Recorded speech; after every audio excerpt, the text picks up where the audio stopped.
Assalamualaikum warahmatullahi wabarakatuh. Selamat datang di channel Haryo Nurunardi.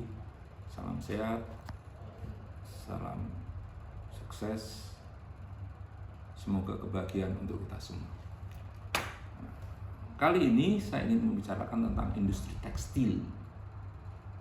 Nah, tekstil merupakan suatu bahan dari serat yang diolah menjadi kain ujungnya, atau diolah awalnya menjadi benang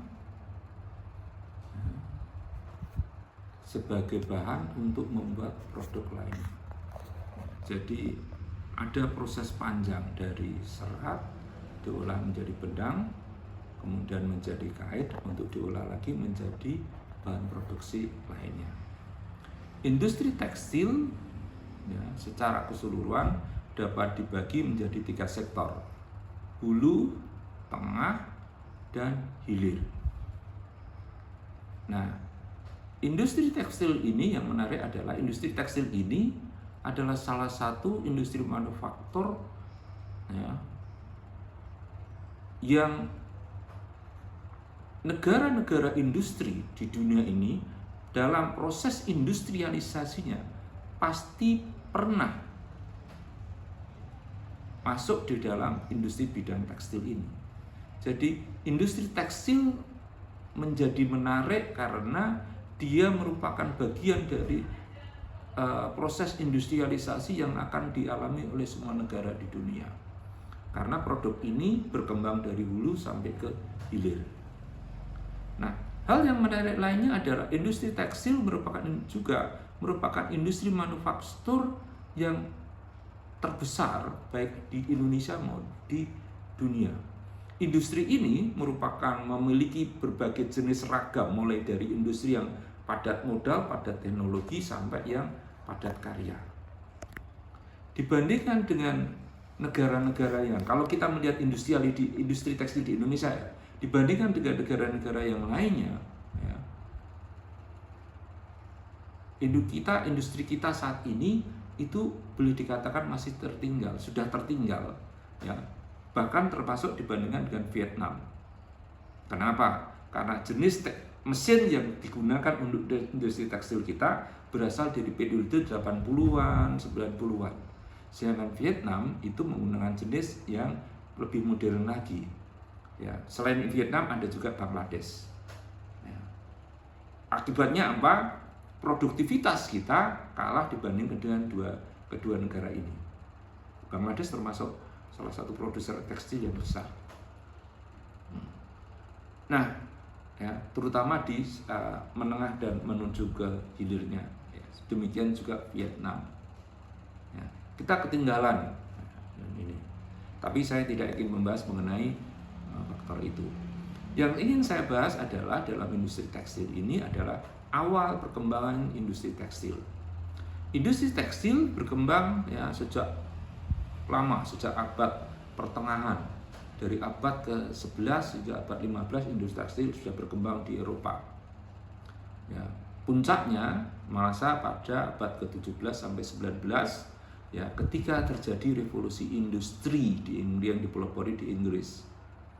Di situ mulai muncul penemuan baru yang digunakan dalam produksi kain benang dan benang, sehingga meningkatkan produktivitas tekstil.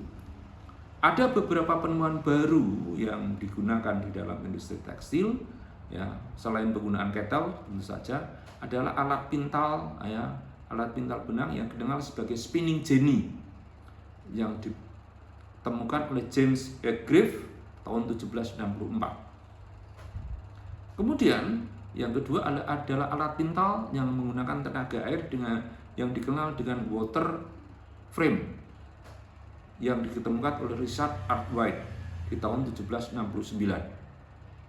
L. Whitney menemukan mesin pemisah biji kapas di tahun 1793. Ini menjadi penting karena secara tidak langsung akan mempercepat proses pengolahan kapas menjadi benang. ahli kimia Perancis Hilary Cardone menemukan cara efektif untuk menghasilkan serat buatan ya seperti rayon di tahun 1484.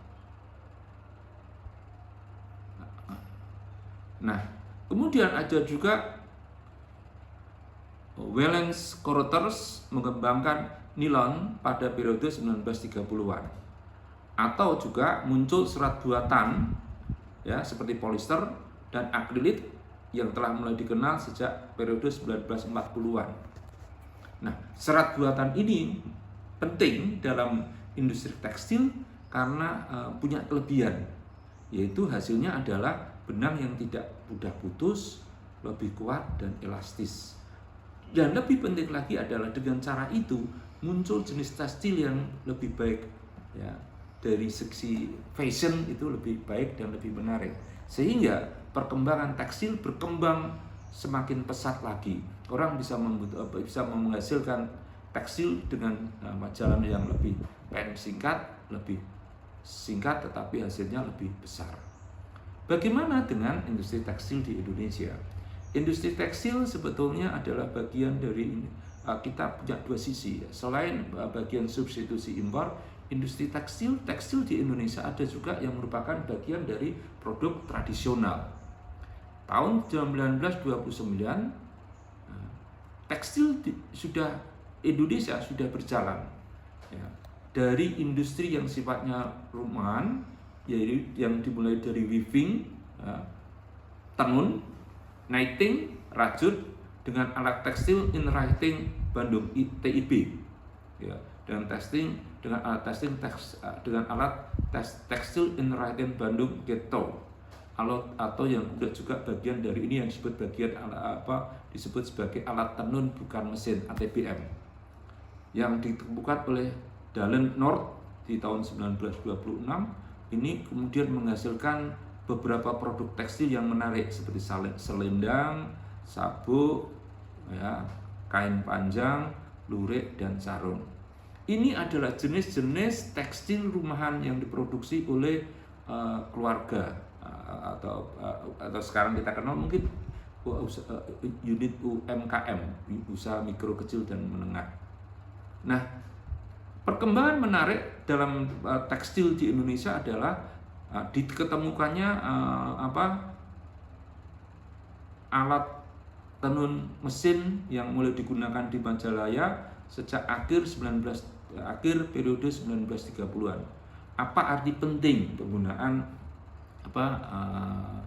alat tenun mesin ini? Dengan demikian, alat tenun mesin ini bisa menghasilkan produk yang lebih banyak, lebih cepat. Tapi selalu ada efek lainnya. Alat tenun mesin ini secara tidak langsung kemudian dia menyebabkan ATBM yang menghasilkan kain-kain tradisional itu mulai tersingkirkan. Dia kalah produktif dibandingkan dengan alat tenun mesin. Ini adalah gejala yang sebetulnya wajar. Proses industrialisasi memang selalu mendorong penggunaan alat-alat teknologi yang baru. Pada masa kemerdekaan, dengan berkembangnya teknologi, pemerintah Indonesia membentuk organisasi perusahaan sejenis, yaitu OPS tenun mesin, OPS tenun tangan, OPS perajutan, OPS batik, dan sebagainya, yang semuanya dikaitkan oleh gabungan perusahaan sejenis tekstil, GPS Tekstil. Nah, GPS Tekstil ini diangkat oleh Menteri Perindustrian Rakyat, yang perkembangannya pada periode 1980-an itu cukup pesat. Nah, kenapa bisa demikian? Karena itu menjadi satu-satunya alat, satu-satunya organisasi yang membidangi bidang tekstil. Dan tekstil kita pada masa itu memang masih sebagian besar merupakan tekstil-tekstil tradisional, kain batik dan sebagainya. Persoalan utamanya mereka ya untuk batik kain tekstil tradisional ini selalu kekurangan bahan dasar untuk membuat tekstil mereka, ya, terutama batik. Dengan adanya GPS ini secara tidak langsung membantu produsen batik-batik tradisional. Nah, sebelum akhirnya nanti pada tahun akhir 70-80 digilas oleh munculnya industri tekstil modern. Dan ini yang menyebabkan perubahan besar di dalam industri tekstil di Indonesia. Nah, secara keseluruhan tadi saya mengatakan industri tekstil itu terbagi pada 3 sektor: hulu, tengah, hilir. Industri hulu adalah industri yang tekstil yang mengolah serat, termasuk serat sintetis, benang, dan termasuk juga pemintalan. Apa ciri-cirinya? Ciri-cirinya adalah padat modal. Padat modal pasti padat teknologi, karena padat modal itu kan duitnya banyak. Duit banyak berarti teknologi yang digunakan pasti teknologi yang katakanlah yang sekarang disebut teknologi canggih. Efeknya adalah industri tekstil hulu ini full otomatis sehingga penggunaan tenaga kerja tidak banyak. Ya. Efek lainnya adalah output per tenaga kerjanya besar karena tenaga kerja yang terlibat tidak banyak, ya, dan jumlah tenaga kerjanya kecil. Penggunaan mesin sangat besar di dalam sektor hulu industri tekstil ini. Yang kedua adalah industri tengah. Ya. Masuk dalam industri ini adalah tenun, rajut, dan finishing kain. Industri tengah ini adalah industri yang menggunakan proses interlacing penganyaman dari benang jadi kain mentah lembaran. Ya, jadi ini belum diproses lebih lanjut. Jadi dari menggunakan proses penganyaman dari benang menjadi kain mentah, ya, kain lembaran begitu. Nah, melalui cara pertenun, rajut, ya, dan finishing, penyempurnaan dan printing. Ada juga yang cap nanti juga. Nah, apa ciri-cirinya? Ciri-ciri industri tekstil tengah ini saya menyebutkan semi padat modal. Kemudian teknologinya madya, mampu menyerap tenaga kerja yang lebih banyak dibandingkan sektor yang pertama. Tetapi ada juga bahwa industri madya ini ada keterkaitannya dengan teknologi yang ada di luar tekstil. Misalnya pewarnaan dan sebagainya. Itu kan teknologi yang di luar tekstil. Yang ketiga adalah industri hilir. Ini biasanya industri garment. Jenisnya padat karya, bukan padat modal. Lebih banyak tenaga kerja yang terlibat, ya, dibandingkan dengan yang kedua, apalagi yang pertama. Di dalamnya adalah proses, termasuk di dalamnya adalah proses sewing, quilting, finishing dengan memperoleh ready-made garment. Industri padat modal ini, industri hilir ini, industri yang padat karya, membutuhkan tenaga kerja yang banyak. Biasanya yang terlibat di dalam industri hilir ini adalah kaum perempuan. Mereka mungkin terlibat dalam menjahit dan sebagainya. Ya. Karena dia adalah industri padat karya, maka penggunaan teknologi, ya, agak kurang dibandingkan dengan industri jenis yang kedua atau apalagi yang pertama. Demikian yang bisa saya sampaikan mengenai industri tekstil di Indonesia.